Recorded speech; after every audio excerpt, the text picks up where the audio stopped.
अब अगला चैप्टर शुरू करते हैं, विलयन, सॉल्यूशन।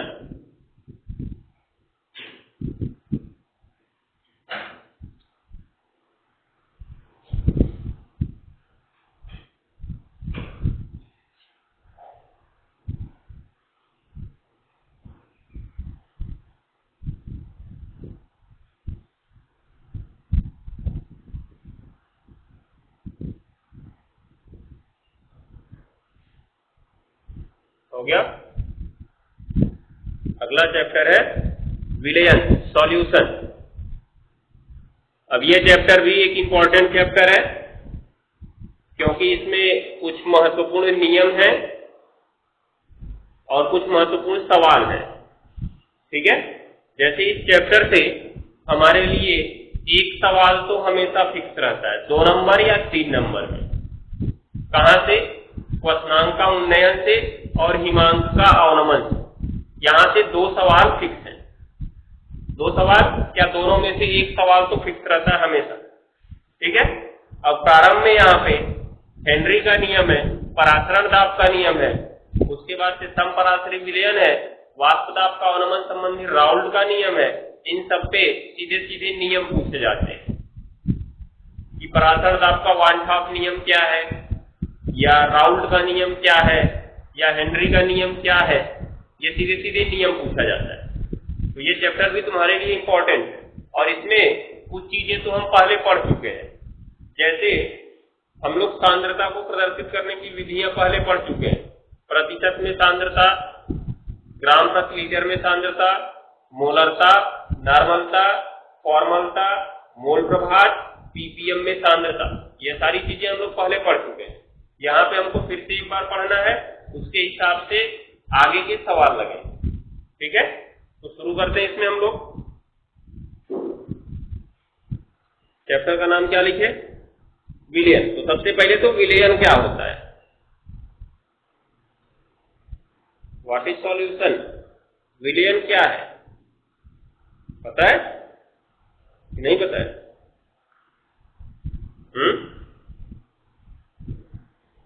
2 या 2 से अधिक पदार्थों के विसमांगी मिश्रण को विलयन कहते हैं। होगा? सही है। मतलब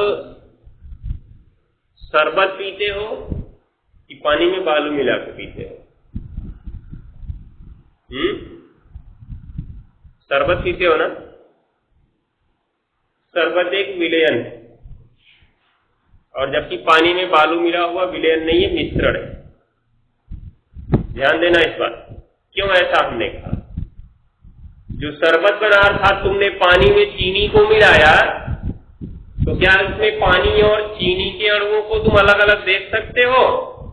नहीं देख सकते। और जबकि जब हम पानी मिलाते हैं, पानी में रेत मिलाते हैं, तो पानी और रेत अलग अलग हमको दिखती है।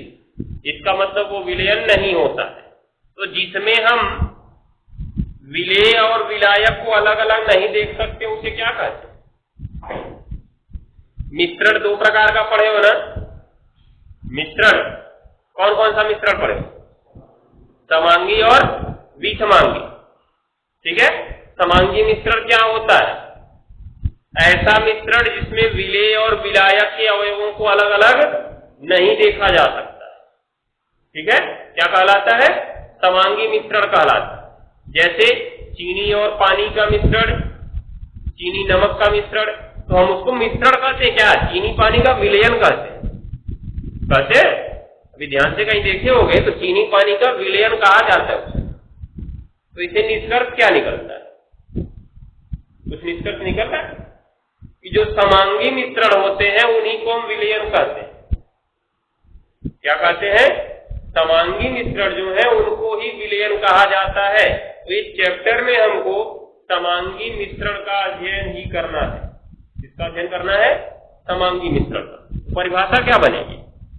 2 या 2 से अधिक पदार्थों के समांगी मिश्रण को क्या कहते हैं? विलयन कहते हैं। ठीक है, अब विलयन में कितने घटक होंगे? किसी विलयन में कितने घटक होंगे? क्या वो नहीं पता तुम्हें? हिसाब से पढ़ाई करते हो, पहले परिभाषा लिखो, हेडिंग लिखो, पहली विलयन, पहली हेडिंग विलयन,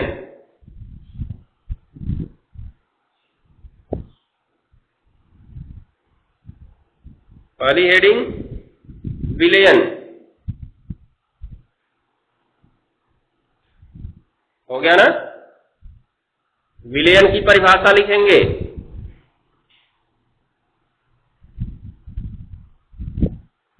दो या दो से अधिक पदार्थों के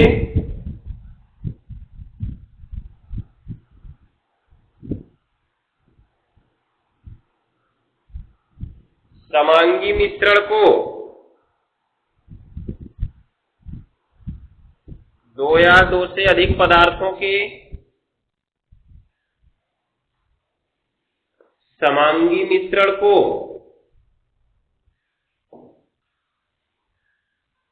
विलयन कहते हैं। दो या दो से अधिक पदार्थों के समांगी मिश्रण को विलयन कहते हैं।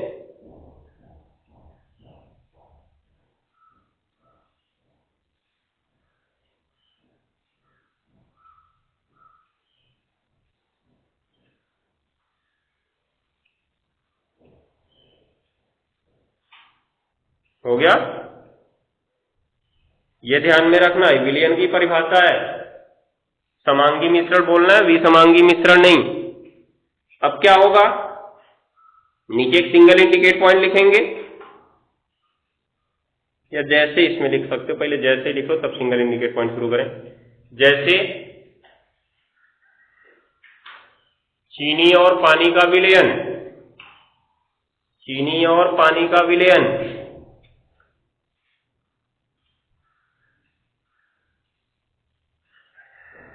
चीनी और पानी का विलयन। हो गया? कॉमा चीनी और नमक का विलयन आदि।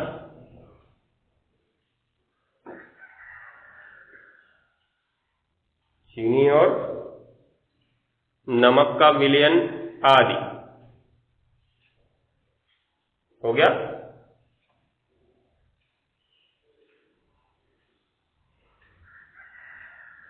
अब देखो क्या होगा, जब हम विलयन बनाएंगे, अर्थात पदार्थों का समांगी मिश्रण हमने बना दिया, तो उसमें हमको पदार्थ की कितनी भौतिक अवस्था देखने को मिलती है। जैसे तुमने ये विलयन बनाया तो इसमें पानी मिलाया, पानी क्या था? लिक्विड, जल अर्थात द्रव था। ठीक है? चीनी मिलाए, चीनी था ठोस अर्थात सॉलिड। मिलाया तुमने कितनी भौतिक अवस्था विलयन को बनाने के लिए? कितनी भौतिक अवस्थाएं लिए हो? दो भौतिक अवस्था लिए हो, एक ठोस एक द्रव लिए हो। लेकिन उसके बाद जब हमारा शरबत बन गया तो उसमें कितनी भौतिक अवस्था हमको दिखती है? कितनी दिखती है? केवल एक दिखती है। ध्यान से साक्षात बना के देखना, खाली पानी ही दिखेगा घोलने पर। चीनी दिखता है क्या उसमें? चाय पीते हो ना, चाय में चीनी मिली होती है, क्या तुमको दिखती है चीनी? नहीं दिखती। ठीक है? तो समांगी मिश्रण में क्या हुआ? जो दो या दो से अधिक भौतिक अवस्था वाले पदार्थ मिलाए गए, वो मिलने के बाद केवल एक भौतिक अवस्था में आ जाते हैं। केवल एक भौतिक अवस्था। ये किसमें आ जाता है? लिक्विड में। किसी में भी आ जाए उससे हमसे नहीं मतलब है। लेकिन जो समांगी मिश्रण है उसमें चाहे जितनी भी भौतिक अवस्था तुम मिला दो, वो सब मिलने के बाद केवल एक भौतिक अवस्था में आ जाएंगे, चाहे ठोस में, चाहे द्रव में, चाहे गैस में। किसी में भी आ सकते हैं, उससे हमसे मतलब नहीं है, बस एक भौतिक अवस्था में आ जाएंगे। ठीक है? तो अब एक बात ध्यान देना, किसी मिश्रण में हमको कितनी भौतिक अवस्थाएं दिख रही हैं, वो उसकी प्रावस्था कहलाता है। क्या कहलाता है? प्रावस्था। तो प्रावस्था का अर्थ क्या हो गया? किसी मिश्रण में, अब यहां विलयन नहीं ले रहे हैं हम मिश्रण कह रहे हैं, क्योंकि समांगी भी हो सकता है और विसमांगी भी हो सकता है। विलयन की चर्चा पे अभी आएंगे तब इसका मान बताएंगे हम। प्रावस्था क्या है? किसी मिश्रण में पदार्थों की कितनी भौतिक अवस्थाएं दिख रही हैं वो उसकी प्रावस्था बताता है। जैसे हमने यहाँ पे चीनी पानी का विलयन जब लिया तो इसमें पदार्थ की कितनी भौतिक अवस्था दिख रही है? केवल एक। मिलाया तो हमने दो भौतिक अवस्था, लेकिन मिलने के बाद अब केवल एक भौतिक अवस्था अर्थात द्रव ही दिख रहा है, उसमें चीनी नहीं कहीं दिखता हमें। ठीक है ना?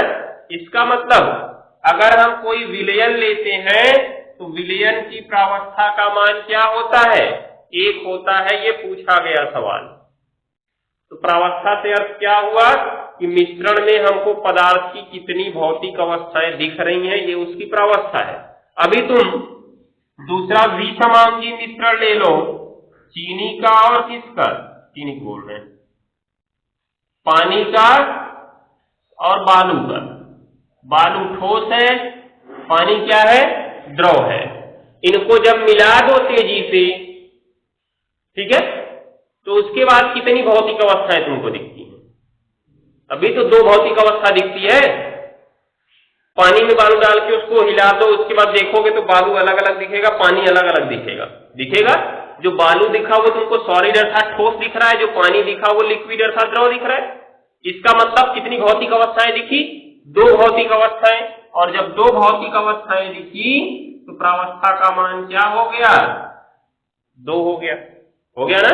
तो यहां से हमने निष्कर्ष क्या निकाला?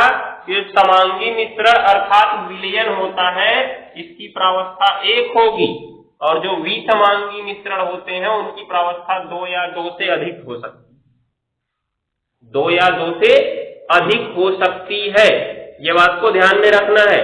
अलग अलग भौतिक अवस्था दिखनी चाहिए, भले ही दोनों ठोस की ही क्यों न हो। जैसे इसमें बालू के साथ साथ लोहा भी मिला दें, ठीक है, तो लोहा भी ठोस ही है, तो ये मत कहना कि 2 ठोस दिख रहा है, दोनों मिला के केवल ठोस हो गया और यह हो गया 2 भौतिक अवस्था दिख रही है। 3 भौतिक अवस्था इसमें दिखने लगी, एक पानी की द्रव अवस्था, एक बालू की ठोस अवस्था और एक लोहे की ठोस अवस्था। तब इसमें कितनी भौतिक अवस्थाएं हो गई? 3, और प्रावस्था कितना हो गई उसकी? 3। इसलिए जो विसमांगी मिश्रण होते हैं उनमें हम कहते हैं कि विसमांगी मिश्रणों की प्रावस्था का मान 2 या 2 से अधिक होता है। लेकिन जो विलयन होता है, विलयन, उस विलयन की प्रावस्था का मान क्या होता है? 1 होता है, सदैव 1 होता है। ये पूछा गया सवाल है, याद किए रहना है इसको। इसीलिए हम लोग सिंगल इंडिकेट पॉइंट में लिखेंगे। लिखो, क्योंकि विलयन एक समांगी मिश्रण है, क्योंकि विलयन एक समांगी मिश्रण है, क्योंकि विलयन एक समांगी मिश्रण है, विलयन एक समांगी मिश्रण है। अतः विलयन में, या विलयन की लिखना, विलयन की प्रावस्था का मान, विलयन की प्रावस्था का मान सदैव 1 होता है। इसको अंडरलाइन कर लेना। विलयन की प्रावस्था का मान सदैव 1 होता है, सदैव 1 होता है। ये चीज को ध्यान में रखना। हो गया? अर्थात लिखो, अर्थात विलयन में सभी पदार्थों के मिलने के बाद, विलयन में सभी पदार्थों के मिलने के बाद केवल एक भौतिक अवस्था दिखाई देती है, केवल एक भौतिक अवस्था दिखाई देती है, केवल एक भौतिक अवस्था दिखाई देती है। केवल एक भौतिक अवस्था दिखाई देती है। हो गया ना, ये ध्यान में रखना। इसलिए काली पेन से आगे लिख लेना, इसलिए सभी विलयन एकल प्रावस्था तंत्र होते हैं।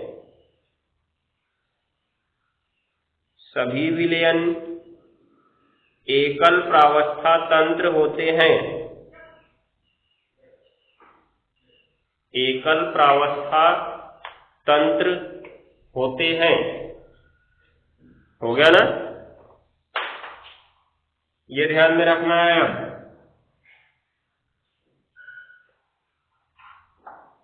अब देखो विलयन के घटक पे आते हैं। विलयन तो जान लिए, विलयन के घटक क्या होंगे, अर्थात विलयन बना किससे? तो किससे बना? चीनी और पानी से बना। सही है।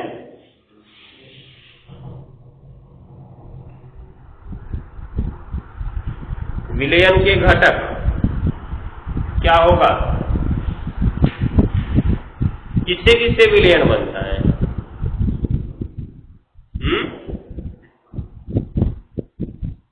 विलयन के दो घटक होते हैं। अब कुछ घुसा? पहला विलायक, दूसरा विलेय। कक्षा 11 में पहले पाठ की शुरुआत ही इसी से की गई थी।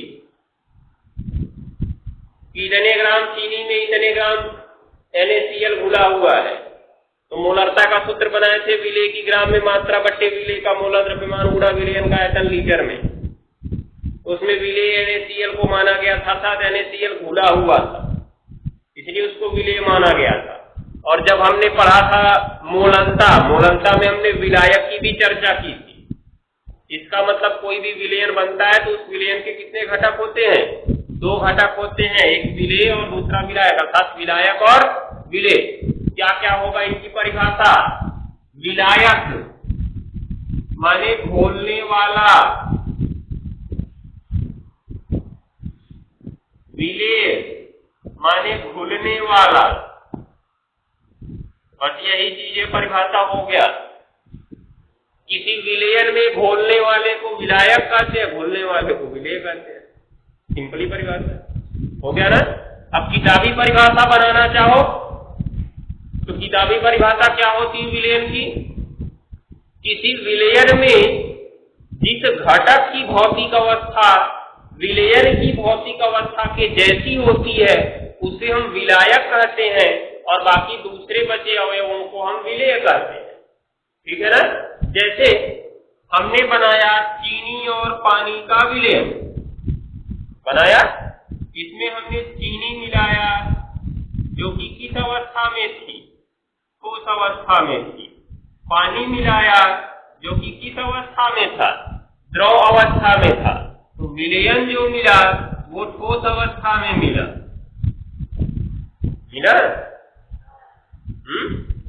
विलयन ठोस अवस्था मिलेगा। शरबत खाते हो क्या? शरबत पीते हो ना? तो शरबत जब पीते हो तो किस अवस्था में रहेगा? द्रव अवस्था में रहेगा। देख रहे हो नहीं देख रहे हो? बात को ध्यान से समझना। जो हमने पानी मिलाया और जो चीनी मिलाया, इसमें पानी था द्रव अवस्था में, उसके बाद चीनी था ठोस अवस्था में, लेकिन जो शरबत बना वो बना किस अवस्था में? द्रव अवस्था में। तो हमने शरबत बनाने के लिए किसको लिया? पानी को लिया और चीनी को लिया। तो अब बात को ध्यान से समझो कि इसमें किसकी अवस्था शरबत की अवस्था की जैसी है? पानी की है कि नहीं है? पानी भी द्रव है, शरबत भी द्रव है। इसका मतलब हम कहेंगे पानी इसमें विलायक है। क्या है? पानी विलायक है। हो गया ना। ठोस अवस्था तुमको विलयन में कहीं दिखी ही नहीं। जो अवस्था नहीं दिखी वो वाला क्या होगा? विलेय होगा ना। अब यहां से तुम्हारे मन में एक सवाल उठना चाहिए, हमको पता नहीं उठा होगा। उठना चाहिए, पिक्चर तो देखते ही होंगे। बियर की बॉटल खोलते हैं, उसमें आधा गिलास पानी भरा होता है, थोड़ा सा शराब मिलाते हैं, उसको पीना शुरू करते हैं। इसका मतलब क्या हुआ वहां पे? वहां भी एक विलेयन बना। किसमें किसका विलेयन बना? अल्कोहल में, अर्थात अल्कोहल और किसका विलेयन बना? पानी का विलेयन बना ना, तब इसे हम कहते हैं शराब। ध्यान देना, अर्थात एक पैक बन गया, आप सरका सकते हैं। तो क्या होगा यहाँ पे? पानी किस अवस्था में था? द्रव अवस्था में था, और अल्कोहल भी किस अवस्था में होता है? द्रव अवस्था में होता है। बोतल तुरंत थोड़ी निकलता है, उसमें पानी तो निकलता है, उसमें द्रव निकलता है। अब दोनों द्रव अवस्था में है। शराब बनता है तो ठोस अवस्था में होता नहीं, खाते तो है नहीं उसको पीछे, इसका मतलब वो भी द्रव अवस्था में है। अब बताओ, यहाँ तो हमने देख लिया कि पानी की जो अवस्था थी शरबत की तरह दिखी, इसलिए पानी विलायक हो गया, बाकी चीनी ठोस था इसलिए वो क्या हो गया? विलेय हो गया। लेकिन यहाँ पर क्या होगा? पानी भी द्रव है, अल्कोहल भी द्रव है, मिलने वाला विलयन अर्थात शराब भी द्रव है। दिख रहा है? तो यहां पर क्या करोगे? अब कोई दुविधा? किसको विलेय कहें, किसको विलायक कहें? अब यहां पे देखो, विलेय और विलायक फिक्स नहीं होते हैं। जब विलेय और विलायक दोनों की अवस्था विलयन की जैसी हो जाती है, तब जिसकी मात्रा अधिक होती है वो विलायक कहलाता है, और जिसकी मात्रा कम होती है वो क्या कहलाता है? विलेय कहलाता है। ठीक है ना? ध्यान देना, अगर दोनों की अवस्था विलयन की जैसी है तो जो अधिक मात्रा में है वो विलायक कहलाएगा, जो कम मात्रा में है वो विलेय कहलाएगा। अर्थात यहाँ पर पानी भी विलायक हो सकता है और अल्कोहल भी विलायक हो सकता है। पानी ज्यादा लिए तो पानी विलायक हो गया, अल्कोहल ज्यादा लिए तो अल्कोहल विलायक हो गया। जिसको ज्यादा पीने का मन करता है वो अल्कोहल वाला बनाते हैं, और जिसको कम पीने का मन करता है वो पानी वाला बनाते हैं। ठीक है? लेकिन इसमें क्या हुआ? इसमें तो फिक्स था, इसमें फिक्स था ना कि तुम्हारा पानी ही विलायक होगा। क्यों? क्योंकि पानी की ही भौतिक अवस्था विलयन की भौतिक अवस्था के जैसी। ठीक है? तो सामान्य रूप से विलयन के दो घटक होते हैं, विलेय और विलायक। विलेय क्या होता है? घोलने वाला। विलायक क्या होता है? घुलने वाला। क्या बोल रहे हैं? विलायक होता है घोलने वाला, विलेय होता है घुलने वाला। ठीक है? उसके बाद से जब किताबी परिभाषा पे जाएंगे तो विलयन में जिस घटक की भौतिक अवस्था विलयन की भौतिक अवस्था की जैसी है उसे विलायक कहेंगे, बाकी शेष बचे अवयव को क्या कहेंगे? विलेय कहेंगे। लेकिन यदि दोनों की भौतिक अवस्थाएं अर्थात विलेय और विलायक दोनों की भौतिक अवस्थाएं विलयन की भौतिक अवस्था की तरह ही है, तो जिसकी मात्रा अधिक होगी वो विलायक और जिसकी मात्रा कम होगी वो विलेय कहलाएगा। हो जाएगा? ये प्रकार से हम परिभाषा बना लेंगे। फटाफट लिखना शुरू करो, हेडिंग लिखो। विलयन के घटक, विलयन के घटक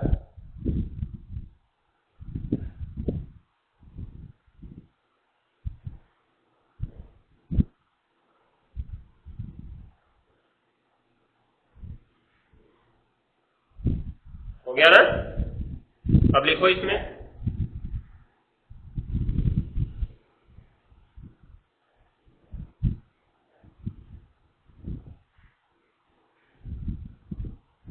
सामान्यतया विलयन के दो घटक होते हैं। सामान्यतया विलयन के दो घटक होते हैं।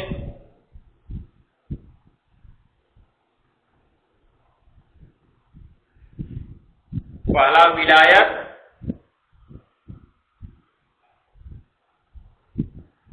पहला विलायक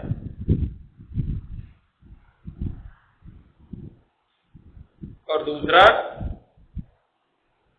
विलेय। विलायक विलेय।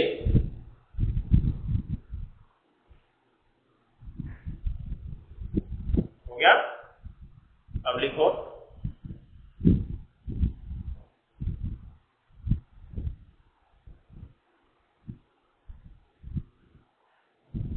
इन्हें निम्न प्रकार से परिभाषित किया जा सकता है, इन्हें निम्न प्रकार से परिभाषित किया जा सकता है। काले पेन से लिखो, उसके बाद 1 2 3 परिभाषाएं लिखनी होंगी।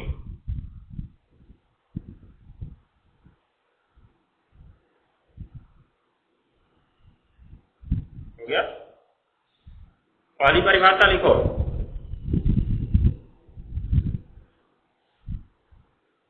विलयन का वह घटक, विलयन का वह घटक, विलयन का वह घटक जो दूसरे घटक को, जो दूसरे घटक को,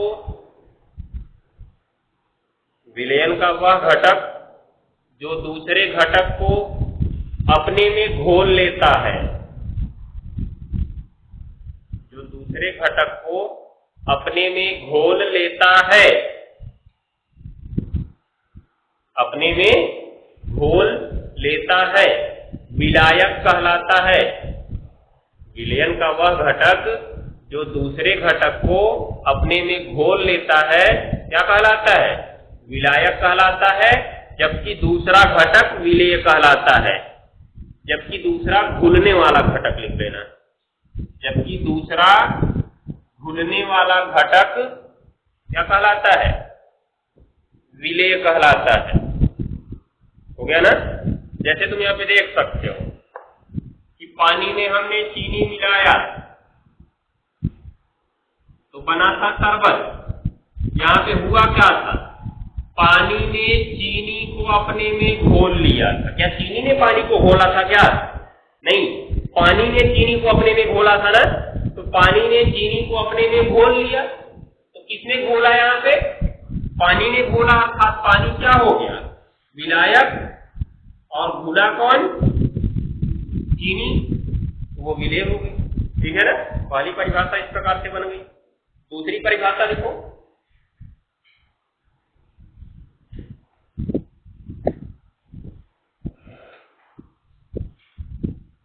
दूसरी परिभाषा,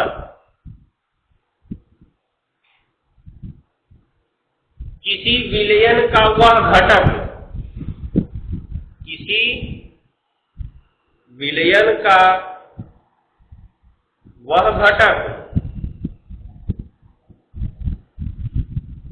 जिसकी भौतिक अवस्था, जिसकी भौतिक अवस्था किसकी जैसी होती है? विलयन की जैसी होती है। जिसकी भौतिक अवस्था विलयन के जैसी होती है, जिसकी भौतिक अवस्था विलयन के जैसी होती है, क्या कहलाता है? विलायक कहलाता है। विलायक मतलब जिसकी विलयन के जैसी होगी वो क्या कहलाएगा? विलायक। यहाँ पे देख सकते हो पानी की भौतिक अवस्था विलयन अर्थात शरबत के जैसी थी, इसलिए पानी को हमने विलायक कहा। तो जिसकी भौतिक अवस्था विलयन के जैसी होती है उसे क्या कहते हैं? विलायक कहते हैं, तथा दूसरे घटक को विलेय कहते हैं, तथा दूसरे घटक को विलेय कहते हैं।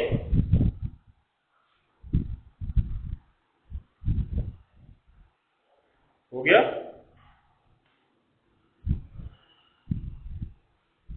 दूसरे घटक को विलेय कहते हैं। हो गया?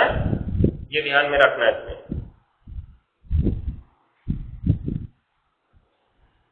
जैसे इसमें लिख लो एग्जाम्पल, जैसे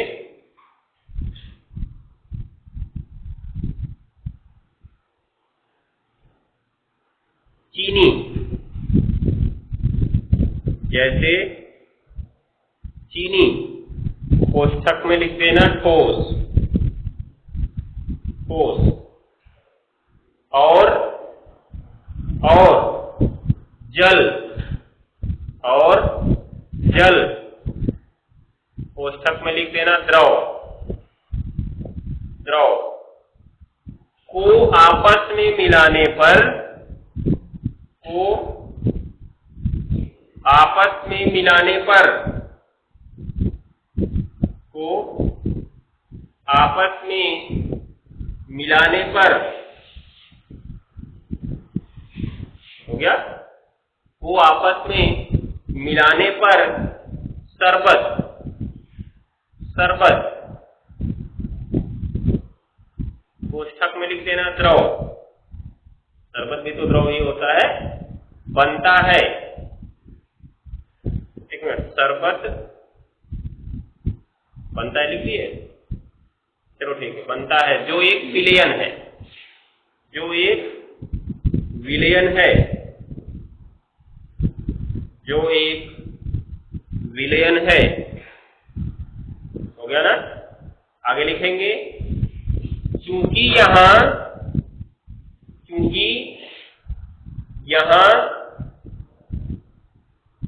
हो गया पानी, पानी अर्थात जल की भौतिक अवस्था, जल की भौतिक अवस्था, जल की भौतिक अवस्था शरबत, शरबत अर्थात विलयन के जैसी है, विलयन की जैसी है, विलयन की जैसी है, हो गया ना, विलयन की जैसी है। अतः, अतः यहां जल विलायक है, अर्थात पानी विलायक है, अतः यहां जल विलायक है, जल विलायक है। तो जल विलायक क्यों था? क्योंकि जो जल की भौतिक अवस्था थी शरबत अर्थात विलयन के जैसी ही थी, जल भी द्रव था, शरबत अर्थात विलयन भी द्रव था, इसलिए जल क्या कहलाया? विलायक कहलाया। शेष बचा कौन? चीनी। ठीक है, तो लिखो जबकि दूसरा घटक चीनी विलेय होगा, जबकि दूसरा घटक चीनी विलेय होगा, हो गया ना। अब इसकी तीसरी परिभाषा हम लोग कल पढ़ेंगे। चैप्टर तैयार कर लेना, टेस्ट जल्दी ही होगा, जल्दी क्या सैटरडे को होगा।